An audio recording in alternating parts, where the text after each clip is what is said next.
I love you too. No, seriously, I do. Thank you. Welcome to the show. Good evening. So freaking ready for this. Been dying to get here to play for you guys. And I love you too. I heard you. I love you too. No, I do. I love you too. I love you too, but I do feel the need to see other people. Just saying. You are? You've been right here waiting for me? Oh, okay. We'll get to that. I'm so happy to be back here at the beautiful State Theater. Now here's the thing. I have played here before. I love this. Is a beautiful, beautiful, historic room. It's an incredible sounding room. We're gonna have a great time. But sometimes these old buildings sometimes make you feel like you gotta just sort of like be like this.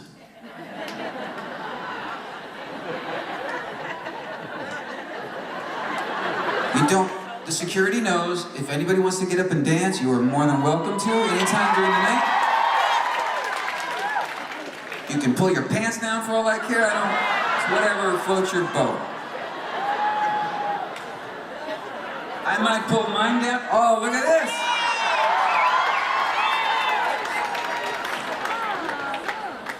All right, so here's the deal.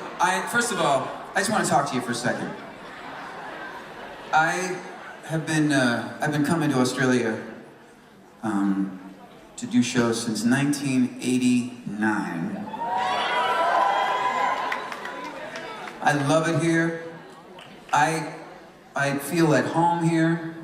And part of it is, and I'm sure that, you know, I'm not the first person to tell you guys this, but it's just, you're so damn nice.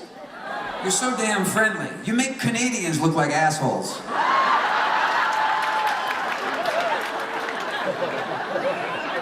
You know what I'm saying? Okay, perfect example.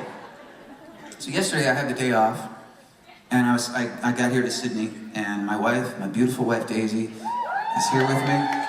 And so we took a long walk around the harbor, and we ended up in this little, like a coffee place, and we got a coffee, and we're vegan, so it's a little tricky for us to find. But we found a little vegan snack at this little place. I can't remember the name of it, but it's over there by the Opera House. And so we got our stuff, and I go up to the very attractive young lady by the cash register, and she rings me up. She says, that'll be $17.44. I didn't have any Aussie cash, but I had my credit card. So she hands me the machine. I put the card in, and the machine goes, eh. And I looked at her and I said, I just used this card this morning. She goes, oh no, sir. She goes, it's definitely not your card. We've been having trouble with this machine all day. And then she looked me right in the eyes, and she said, could I ask you to pull it out and slide it back in again?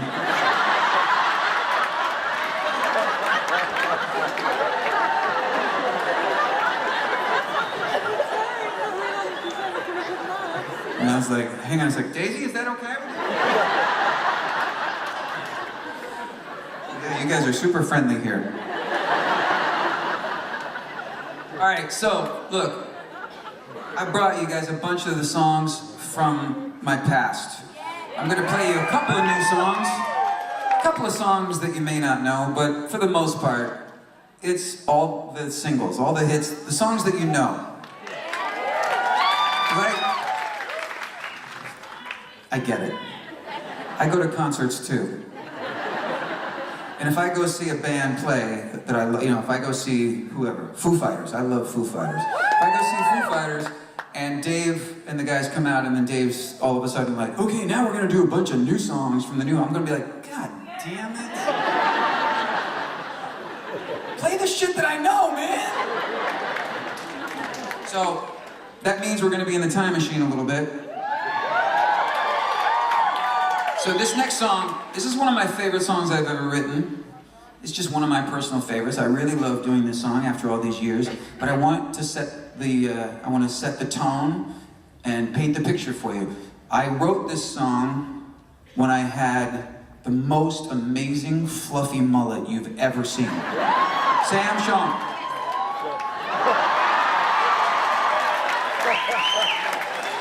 What else?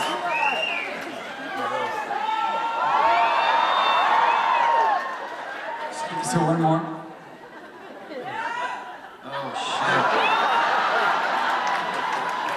Yeah, so that's what I looked like when I wrote this song. Picture that!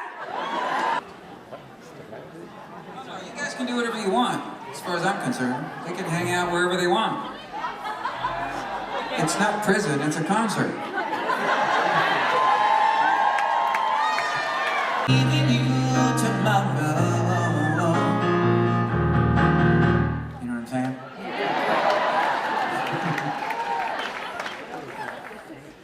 Actually, it's a little known fact that I started my first job in the record business when I was 18 years old was singing background vocals on a Lionel Richie record. It's a true story. Okay, so next time you guys are out, you know, driving in your car, at the supermarket, wherever, and you hear Lionel go, all night long, all night, that's me. All night long, all night, that's me. You can look that shit up on Wikipedia, man. It's true.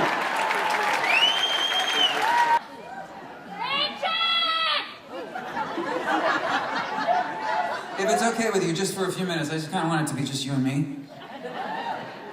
Just hang out a little bit. Have a little intimate moment. Hang on. Cheers.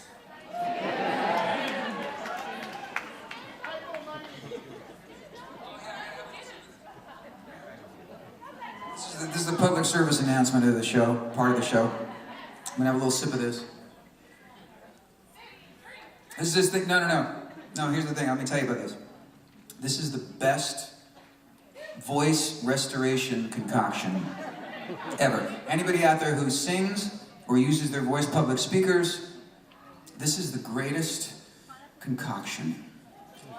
And here, I'm gonna tell you what it is. Give me a second. Do you open your presents on Christmas Eve? Probably. So here's what it is. It's this much lemon juice and this much heroin. I'm kidding, it's crack.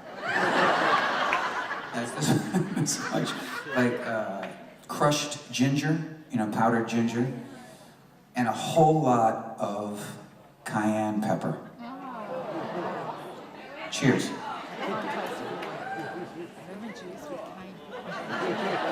All right, now here's the thing. I've turned a lot of my singer friends onto this. And actually, about a year ago, Bryan Adams. I mean, we're not like close friends, but we've known each other for years. So he texts me, right? And he says, dude, I'm in Milwaukee and I can't talk, let alone sing. What's that shit you drink? So I gave him the whole rundown of what to do, what the you know, like the levels are. You do this much of this, and then put it in the microwave and nuke it for like 45 seconds, and then.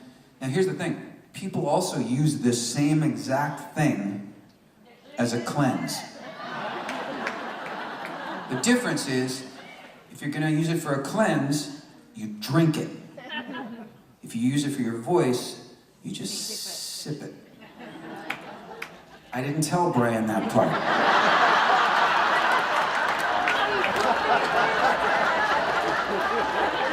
Because that's the kind of friend I am.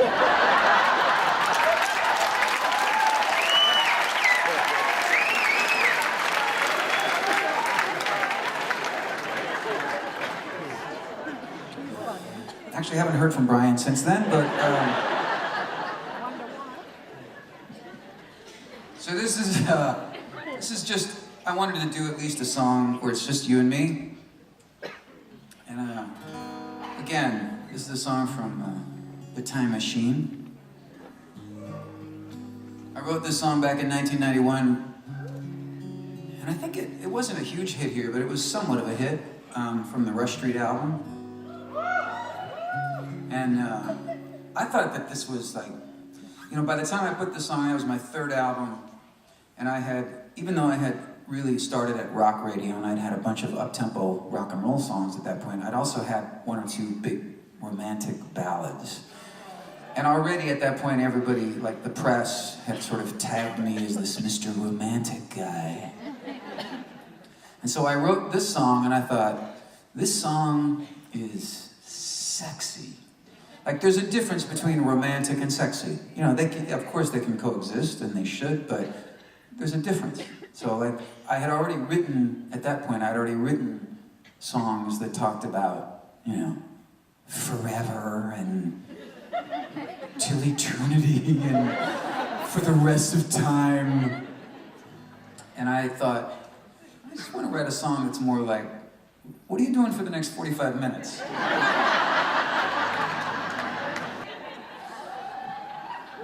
I'm having such a lovely time with you guys already.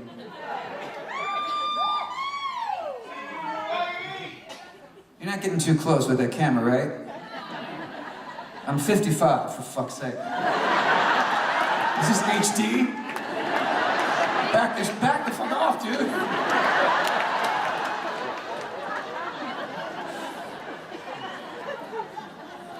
Just saying. Speaking of boy bands, I thought I would do a couple songs for you guys tonight that I think you guys will know these songs, but you may not know that I had anything to do with them because I didn't sing them on the radio, but I wrote them. And in this case, I wrote and produced this one. This is a song that I wrote years ago for a group called In Sync.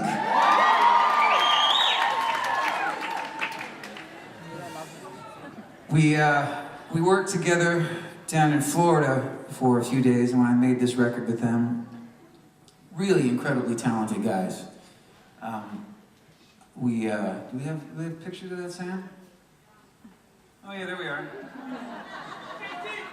Yeah. I don't know whatever happened to that kid Justin, but really, really talented guys. The night we finished recording this song, we had to find a studio kind of in the middle of nowhere because everywhere these guys went was just chaos, you know? So when we pulled up to the studio the first day of recording, there were 100 girls in the parking lot camped out, you know, looking for them. They found out where the guys were going to be, so they had to sneak the guys from NSYNC in and out of the back of the building through a secret passageway, whereas I just parked in the parking lot. No, it was fine. So the last night, we're there till like 4 o'clock in the morning, and we're wrapping up and say goodbye to everybody, and they snuck those guys out the back, because now there's 800 girls in the parking lot. And I went out the front again, and this is a true story. I'm just about to get in my car to take me back to my hotel, and I hear this voice behind me go, "Say, hey, excuse me." And I turn around, and walking towards me was one of the most gorgeous girls I've ever seen in my life. And she walked right up to me, and I said, "Yeah, can I help you?" And she said, "I'm sorry, but are you Richard Marx?" And I looked at her and I went, "Yes." And she went, oh my God. My mother is in love with you.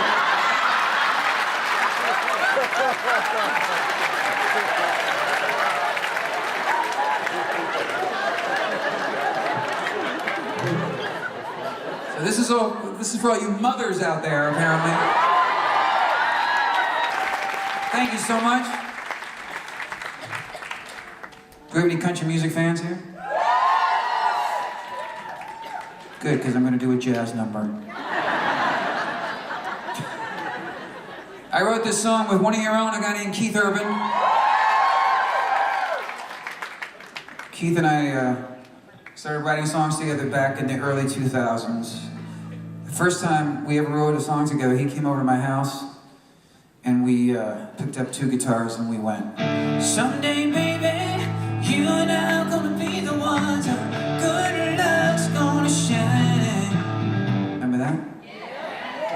Keith, number one song.